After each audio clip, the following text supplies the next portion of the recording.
بسم اللہ الرحمن الرحیم۔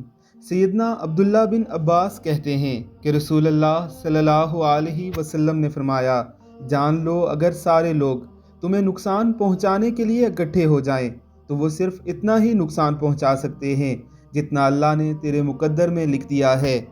اسی حدیث مبارکہ کا عکس کچھ یوں بھی ہے، سارے لوگ تمہیں فائدہ پہنچانے کے لیے اکٹھے ہو جائیں تو صرف اتنا ہی فائدہ پہنچا سکتے ہیں جتنا اللہ رب العزت نے مقدر میں لکھ دیا ہے۔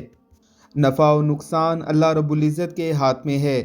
نفع کی لالچ میں حرام کاریاں نہ کیجیے، نقصان سے بچنے کے لیے غلط راستے اختیار نہ کیجیے کہ جو نقصان یا جو نفع آپ کے مقدر میں لکھا گیا ہے وہ آپ کو پہنچ کر رہنے والا ہے۔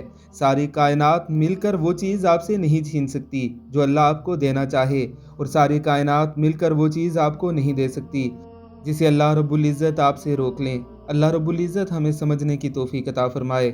آمین ثم آمین۔